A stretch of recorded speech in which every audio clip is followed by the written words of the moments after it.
హైదరాబాద్ లో free launch పేరుతో మరొక భారీ మోసం వెలుగు చూసింది. 400 మంది బాధితులను మోసం చేసింది భారతి బిల్డర్స్. 130 కోట్ల రూపాయలు వసూలు చేసి బోర్డు తిప్పేసింది. బాధితుల ఫిర్యాదుతో భారతి బిల్డర్స్ పై కేసు నమోదు చేశారు. సైబరాబాద్ పోలీసులు భారతి బిల్డర్స్ చైర్మన్ దూపాటి నాగరాజ్ తో పాటు సీఈఓ ఎండీని అరెస్ట్ చేశారు. కోంపల్లిలో భారతి లేక్ వ్యూ పేరుతో ప్రీ లాంచ్ ఆఫర్ పెట్టిన భారతి బిల్డర్స్ 3 ఏళ్లలో ఫ్లాట్లు అప్పగిస్తామంటూ డబ్బులు వసూలు చేసింది. తక్కువ ధరకే ఫ్లాట్ ఇస్తామంటూ వసూలుకు పాల్పడింది.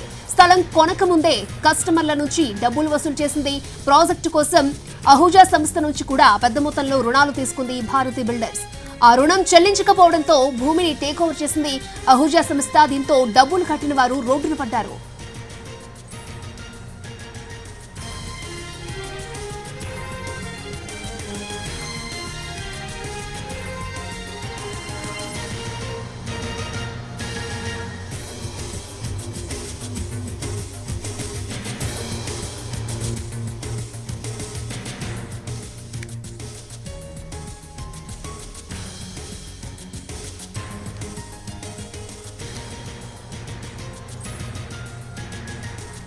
హైదరాబాద్ లో ప్రీ లాంచ్ రియల్ ఎస్టేట్ మోసం కలకలం రేపుతోంది. భారతి లేక్ వ్యూ పేరుతో ప్లాట్లు కొన్న కస్టమర్లు ఇప్పుడు లబోదివ్వమంటున్నారు. తాము మోసపోయామని ఆందోళన వ్యక్తం చేస్తున్న బాధితులతో మా ప్రతినిధి Ramesh Vaitla face to face.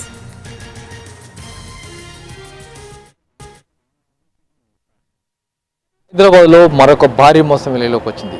Free launch offer పేరుతో జరిగిన మోసంలో దాదాపు 130 కోట్ల వరకు మోసం జరిగినట్లు అధికారులు చెప్తున్నారు. అసలు ఏం జరిగింది? ఫ్రీ లాంచ్ ఆఫర్ తోటి మీరు ఏదో భారతీ బిల్డర్కి డబ్బులు కట్టడం జరిగింది. భారతీ బిల్డర్ 3 సంవత్సరాలు మీకు బిల్డింగ్ ఇస్తా అని చెప్పింది, కానీ ఇవ్వలేకపోయింది. అసలు ఏం జరిగింది? 2020 అక్టోబర్లో స్టార్ట్ చేశారు ప్రాజెక్ట్ని. సో మేము 2020 డిసెంబర్లో తీసుకున్నాను. నేను 2800 25%తో చదరపు అడుగుకి 2800తో నేను తీసుకున్నాను ఆ రోజు. అప్పుడు వాళ్ళు చెప్పింది ఏంటంటే కోంపల్లిలోని సినీ ప్లానెట్ బ్యాక్ సైడ్ ఒక సినీ ప్లానెట్ నుంచి ఒక 1/2 కిలోమీటర్ ఉంటుంది లోపలికి. ఒక 5.5 acres 6.5 acres అయితే 6.5 acres అయితే 5.5 acres layout and 1 acre parking అమ్యూనిటీస్కి ప్రొవైడ్ చేశారు. అప్పుడు వాళ్ళ ప్రీ లాంచింగ్ ఆఫర్లో అప్పటికి ఇంకా వాళ్ళ పేరు మీద ల్యాండ్ లేదు అండ్ రిజిస్ట్రేషన్ అవ్వలేదు, ఏమీ లేదు. వాళ్ళ పేరు మీద అక్విజిషన్ కూడా ఏం జరగలేదు. So they are in the process of acquisition, land acquisition. ఏం జరిగిందో వాళ్ళు ఆ డబ్బుని కస్టమర్స్ దగ్గర కలెక్ట్ చేసి ఆల్మోస్ట్ ఒక 50 to 70 crores కస్టమర్స్ దగ్గర నుంచి ఇట్లా 25%, 50%, 100% మీద కలెక్ట్ చేసి ఆ డబ్బు మళ్ళీ వేరే వేరే చోట ఇన్వెస్ట్ చేయటము, మళ్ళీ అక్కడి నుంచి అక్కడ వేరే వేరే బానూర్ అని, గచ్చిబౌలి అని అండ్ ఇంకా లేఅవుట్స్ ఇలా ప్లాన్ చేస్తూ వాళ్ళు వేరే వేరే చోట ఇన్వెస్ట్ చేసుకుంటూ ఆ డబ్బు అంతా మరి ఎట్లా వెళ్ళిపోయిందో మనకు తెలియదు. కంప్లైంట్ ఇవ్వడానికి వచ్చాము. సో ఈరోజు ఆల్మోస్ట్ ఒక 20-25 పీపుల్స్ అడిషనల్గా మళ్ళీ కేసును స్ట్రాంగ్ చేయడానికని వచ్చామండి.